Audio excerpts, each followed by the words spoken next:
मुख्यमंत्री डॉक्टर मोहन यादव की अध्यक्षता में मंगलवार को हुई कैबिनेट बैठक में कई महत्वपूर्ण प्रस्तावों को मंजूरी दी गई। बैठक में डाटा सेंटर निर्माण से लेकर गांधी सागर बांध से जुड़े पावर जनरेशन प्लांट के नवीनीकरण तक अहम निर्णय लिए गए।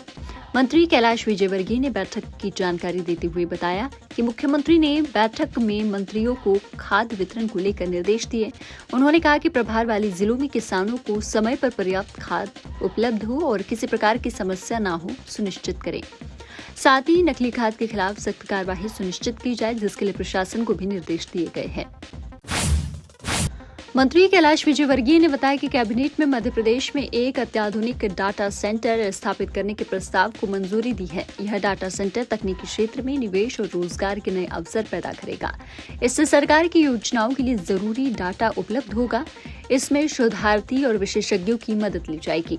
इस डेटा सेंटर को अत्याधुनिक बनाया जाएगा। इसके साथ ही कैबिनेट में गांधी सागर बांध से जुड़े पावर जनरेशन प्लांट के नवीनीकरण के प्रस्ताव को भी मंजूरी दी गई। करीब 40 साल पुराना यह प्लांट अब 464 करोड़ रुपए की लागत से अपग्रेड होगा। इसमें 30% राशि राज्य सरकार देगी, जबकि बाकी राशि लोन से प्राप्त होगी। इसमें मध्य प्रदेश को 115 मेगावाट बिजली प्राप्त होती है।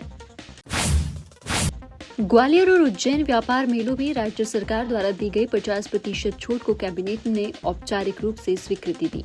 इससे स्थानीय व्यापारियों और आमजन को लाभ मिलेगा। कैबिनेट में सावन भादो में महाकाल दर्शन के लिए श्रद्धालुओं की संख्या में बढ़ोतरी को देखते हुए व्यवस्थाएं और बेहतर करने को लेकर भी चर्चा हुई।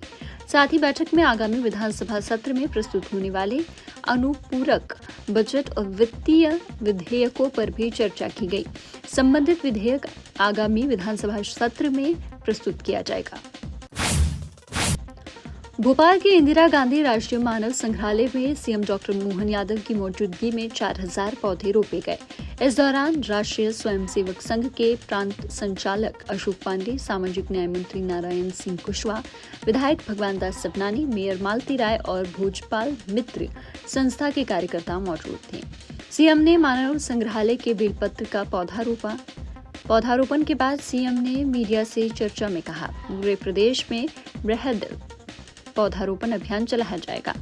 मुख्यमंत्री ने लोगों से अपील करते हुए कहा, अकेले पौधे रोपे नहीं बल्कि बड़ा होने तक उनकी देखभाल भी करें।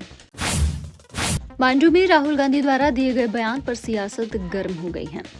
राहुल गांधी ने कांग्रेस के शिविर को संबोधित करते हुए कहा कि मध्य प्रदेश में चुनाव चोरी किया गया था, जिस पर भाजपा के प्रदेश अध्यक्ष हेमंत खंडेलवाल का कहना है कि राहुल गांधी राष्ट्रीय स्तर के नेता है, फिर भी उनके साथ दिक्कत है कि वह शालीनता से हार को स्वीकार नहीं करते। क्या जिन राज्यों में चुनाव हुए और जहां जहां कांग्रेस सरकार बनी वहां भी ऐसा ही हुआ था। हेमंत खंडेलवाल का कहना था कि इतने बड़े नेता के मुंह से ऐसी बातें अच्छी नहीं लगती। वह बार बार जनता और लोकतंत्र का अपमान करते हैं। अब देखो, राहुल गांधी जी के साथ दिक्कत ये है कि वे शालीनता से हार को स्वीकार नहीं करते, बल्कि प्रजातंत्र का, जनता का अपमान करते हैं। कोई भी राष्ट्रीय नेता को, क्या हम बंगाल में हारे तो हमने हार स्वीकार नहीं की? क्या झारखंड में नहीं की? क्या केरल में नहीं की? क्या तमिलनाडु में नहीं की? वहाँ चुनाव कैसे हो रहा है और यहाँ चुनाव कैसे हो रहा है? इतने बड़े नेता को इस तरह की बातें नहीं करना चाहिए। जनता जिसके कारण आप नेता हो, उस जनता का, उस प्रजातंत्र का अपमान करना कोई भी नेता को शोभा नहीं देता। मैं समझता हूँ राष्ट्रीय स्तर के नेता के मुंह से ऐसी बात सुनना हम सबको, क्योंकि हम भी नागरिक हैं, भले विरोधी दल के, लेकिन हमको भी लगता है कि राष्ट्रीय स्तर पे कोई नेता आखिर इस तरह की बात कैसे कर सकता है। ठीक है।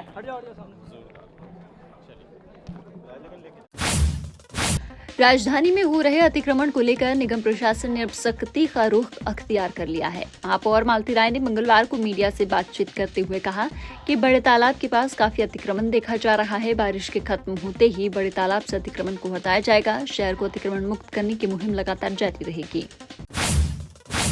भारत और इंग्लैंड के मध्य खेली जा रही एंडरसन तेंदुलकर ट्रॉफी का चौथा मुकाबला बुधवार को मैनचेस्टर में खेला जाएगा। इंग्लैंड ने टेस्ट के लिए प्लेइंग 11 का ऐलान कर दिया है। इंग्लैंड की टीम ने एक ही बदलाव हुआ है। इंजर्ड स्पिनर शोएब बशीर की जगह left arm spinner Liam Dawson को मौका मिला। बाकी 10 प्लेयर्स वही है जो लॉर्ड्स टेस्ट में खेले थे। 5 टेस्ट की सीरीज में इंग्लैंड 2-1 से आगे है। टीम ने पहला और तीसरा टेस्ट जीता था। भारत ने बर्मिंघम में दूसरा टेस्ट जीता। चौथा टेस्ट जीतकर टीम इंडिया सीरीज को 2-2 से बराबर कर सकती है। 5वां टेस्ट 31 जुलाई से लंदन के द ओवल स्टेडियम में होगा। सीरीज में बने रहने के लिए भारतीय टीम को इस मैच में जीत जरूरी होगी। मध्य प्रदेश में सिस्टम कमजोर पड़ने की वजह से पिछले 4 दिन से भारी बारिश का दौर थमा था। मंगलवार से फिर शुरू होगा। हालांकि सोमवार मंगलवार दरमियानी रात को राजधानी करीब 1.5 घंटे तक बारिश हुई है। मौसम विभाग ने जबलपुर समेत 12 जिलों में भारी बारिश का अलर्ट जारी किया है। यहाँ अगले 24 घंटे में 4.5 इंच पानी गिर सकता है। वहीं बुधवार से पूरे प्रदेश में भारी बारिश होने की संभावना है। मौसम विभाग के अनुसार साइक्लोनिक सर्कुलेशन सिस्टम की वजह से अगले 4 दिन तक भारी बारिश का दौर रहने वाला है। वहीं मानसून ट्रफ लाइन भी एक्टिव है। दूसरी ओर 24 जुलाई से बंगाल की खाड़ी में नया लो प्रेशर एरिया सक्रिय हो सकता है। इसका असर भी प्रदेश में देखने को मिलेगा। कांग्रेस मीडिया विभाग अध्यक्ष मुकेश नायक ने बुधवार को सरकार पर जमकर हमला बोला। उन्होंने कहा कि अतिवर्षा के चलते किसान परेशान हो रहे हैं, उन्हें यूरिया नहीं मिल रहा है और उनकी कालाबाजारी हो रही है। अतिवर्षा से फसलों को नुकसान हुआ और अधिकारी अब तक सर्वे करने के लिए नहीं पहुंचे हैं। सीहोर में एक क्षेत्र में किसान बैल की जगह खुद हल चला रहा था। सरकार को इस बारे में संज्ञान लेना चाहिए। फसल बीमा की राशि मध्य प्रदेश में नहीं मिल रही है। शहडोल के बाद महूगंज में फर्जी पेमेंट का मामला सामने आया है। एक इवेंटर को समोसे, चाय, दरी, टेंट का पेमेंट कर दिया गया है। उन्होंने कहा कि जनता दुबली हो रही, भाजपा के नेता मोटे होते जा रहे हैं। पूर्ण रूप से फर्जी तरीके से कार्यक्रमों की बिलिंग हो रही है।